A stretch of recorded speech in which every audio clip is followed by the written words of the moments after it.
அன்பே அகிலம். மனிதநேயம் வளர்ப்போம், மனிதநேயம் காப்போம்.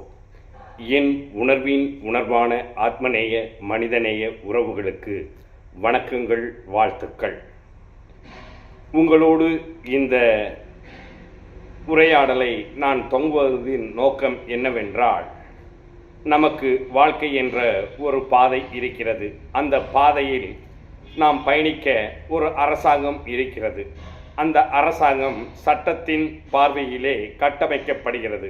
ஆம், இந்திய அரசியலமைப்பு சட்டத்தின் பால் தேர்தல் ஆணையம் என்ற ஒரு சமூக அக்கறை கொண்ட அமைப்பை உருவாக்கி அதன் மேல் நாம் வைத்துள்ள நம்பிக்கையை மக்களுக்கான ஒரு அரசாங்கத்தை உருவாக்கக்கூடிய ஒரு அதிகாரம் படைத்த மையமாக தேர்தல் ஆணையம் செயலாற்றி வருகிறது.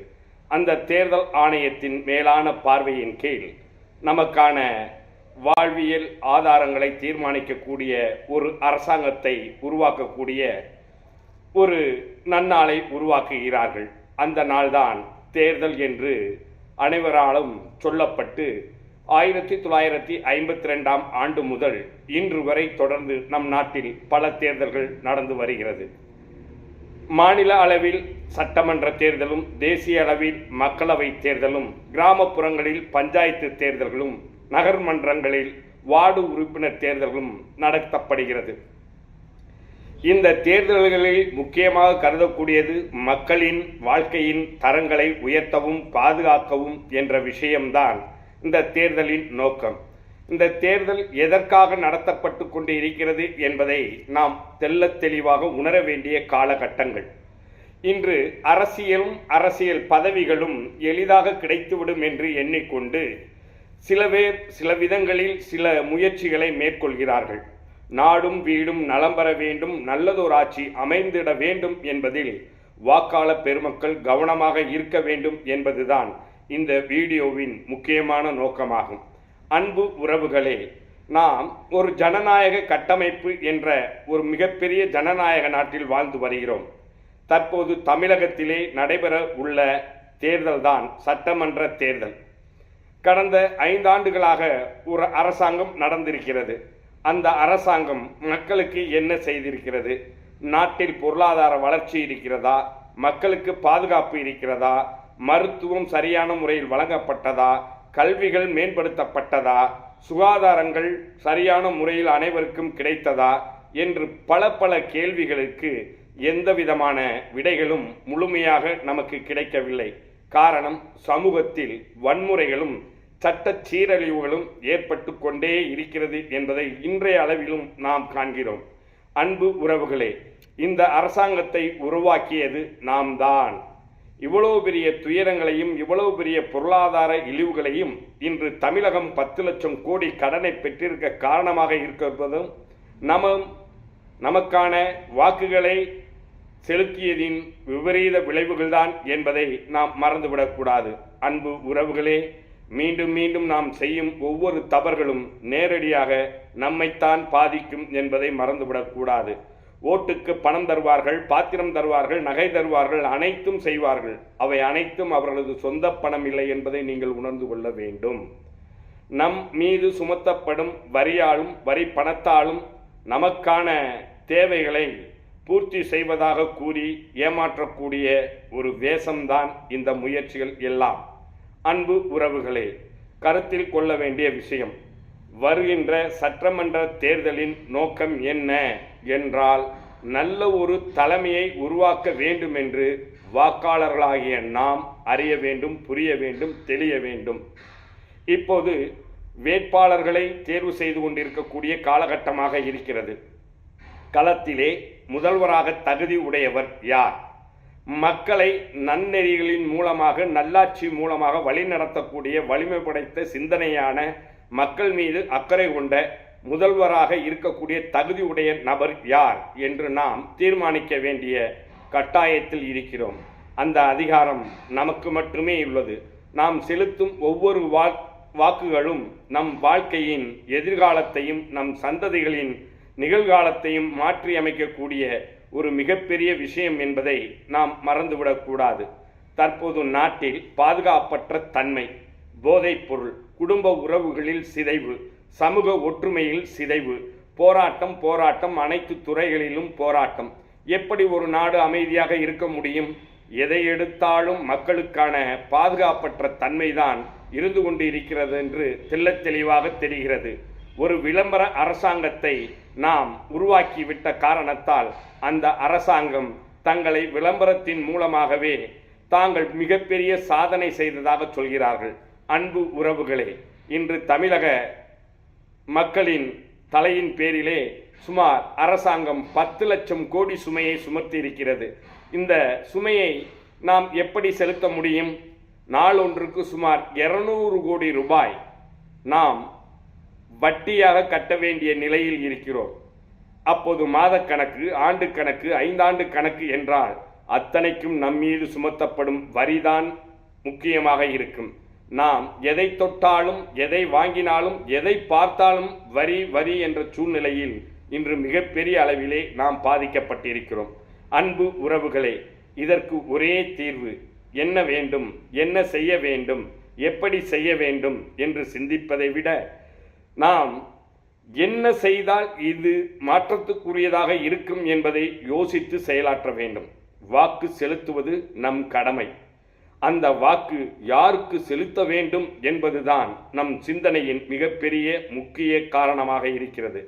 உறவுகளே, இன்று முதல்வராக இருக்க வேண்டும் என்று ஒரு 4 நபர்கள் ஆசைப்படுகிறார்கள்.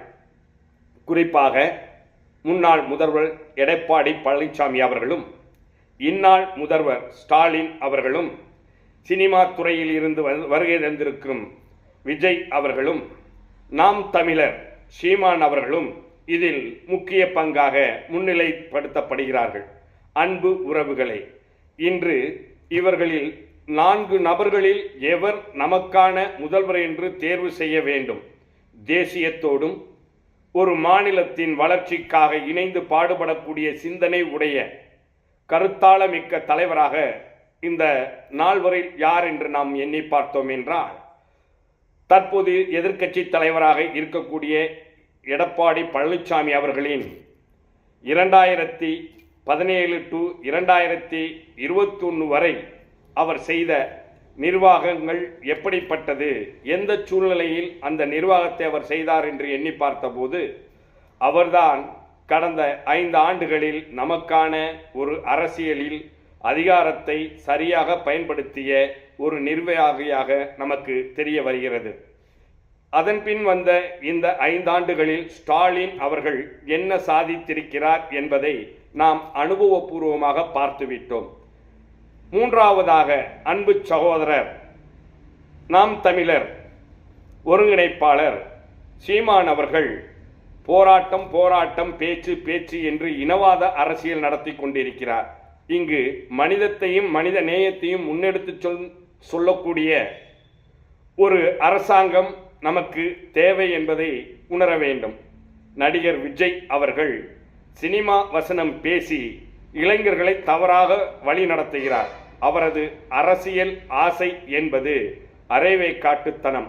ஒரு நாட்டின் அரசியல் அமைப்பு, ஜனநாயக முறைகளை பற்றி அறியாமல், எடுத்த எடுப்பிலே இந்த நாட்டில் என்ன நடந்து கொண்டிருக்கிறது என்பது கூட தெரியாமல், தன் குடும்ப வாழ்க்கையின் நிலைகளை கூட சரி செய்ய முடியாத சூழ்நிலையில் சமூகத்தில் அவர் அரசியலை எதிர்கொண்டு இந்த நாட்டு மக்களுக்கே தன்னால் இயன்ற உதவிகளை செய்ய முடியும் என்று இலவசங்களை அறிவித்து வருகிறார்.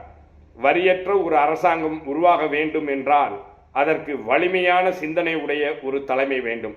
அன்பு உறவுகளே, இந்தியாவை மிகப்பெரிய அளவிலே இந்த 13 ஆண்டுகளாக வலிமை உள்ள நாடாக மாற்றி வரும் பாரத பிரதமர் அவர்களின் சீரிய முயற்சியின் கீழ் தமிழகத்திலே கவனத்தில் கொள்ளக்கூடிய எடப்பாடி தலைமையிலான ஒரு முக்கிய அரசாங்கத்தை நாம் உருவாக்கி கொண்டு இருக்கிறோம் என்பதுதான் தற்போதைய தேர்தலின் மிகப்பெரிய கடமையாக நாம் பார்த்து கொண்டிருக்கிறோம். அன்பு உறவுகளே, நம் வாக்கை எதற்காக செலுத்துகிறோம் என்பதுதான் இங்கு நாம் கவனத்தில் கொள்ள வேண்டும். ஓட்டு போடுவது வேடிக்கையோ தேர்தலோ என்ற விஷயங்களை அனைவரும் ஏளனமாக பேசுகிறார்கள். ஒரு ஜனநாயக நாட்டின் ஆணித்தரமான கட்டமைப்பு என்பதை நாம் அறிந்து புரிந்து தெளிந்தவர்களாக இருக்க வேண்டும். வாருங்கள் அன்பு உறவுகளே, வரும் தேர்தலில் நாம் தேர்ந்தெடுக்கக்கூடிய கட்சியாக ஆட்சியாக மாற வேண்டுமென்றால் நமக்கு மகிழ்ச்சியை தரக்கூடிய ஒரு கட்டமைப்பை உருவாக்கும் தேசிய ஜனநாயக கூட்டணிக்கே நம் வாக்கு செல்ல வேண்டும் என்பதுதான் மக்களை காக்கும் காவலர்கள் மனிதநேய விழுதுகள் தொண்டு நிறுவனத்தின் தெளிந்த முடிவாகும். அன்பு உறவுகளே, உழைத்தோம், பிழைத்தோம், ஏன் பிச்சை எடுத்தோம் என்ற சூழ்நிலையில் இந்த நாடு சென்று கொண்டிருக்கிறது. உழைத்தோம், உயர்ந்தோம், மகிழ்ந்தோம் என்ற நிலைக்கு இந்த நாடு செல்ல வேண்டும் என்றால் நம் கையில்தான் அது இருக்கிறது. அது நாம் செலுத்தும் வாக்கு. நேர்மையாக இருப்போம், நல்லதொரு அரசாங்கத்தை உருவாக்குவோம், நமக்கான ஆட்சியை அமைப்போம், மக்களுக்கான ஒற்றுமை நிகழ்வுகளை ஏற்படுத்துவோம் என்று இந்த ஒளிப்பதிவின் மூலமாக உங்களை வணங்கி கேட்டுக்கொள்கிறேன். வாருங்கள் அன்பு உறவுகளே, நல்லெண்ணம், நற்சிந்தனை, நற்கருத்து, நற்செயல் என்ற எண்ணங்களோடு உயர்ந்ததொரு சமுதாயத்தை உருவாக்கக்கூடிய, பேதமற்ற ஒரு சமுதாயத்தை கட்டமைக்கக்கூடிய, ஜனநாயக நெறிமுறைகளை மேன்மைப்படுத்தக்கூடிய நாம் நமக்கான ஒரு அரசாங்கத்தை உருவாக்க வாக்களிப்போம், வாக்களிப்போம், தேசிய ஜனநாயக கூட்டணிக்கு வாக்களிப்போம் என்ற உறுதியோடு செயலாற்ற வேண்டும், செயல்படுவோம் என்ற உறுதிமொழி ஏற்போம். அன்பு உறவுகளே, நாடும் வீடும் நலம் பெற, நல்லதொரு ஆட்சி மலர்ந்திட இணைவோம், தொடர்வோம், வெல்வோம் என்ற உறுதியோடு இந்த ஒளிப்பதிவின் மூலமாக உங்களை வேண்டி கேட்டுக்கொள்கிறேன். நன்றி, வணக்கம். பாரத் மாதா கி ஜெய். ஜெய் ஹிந்த்.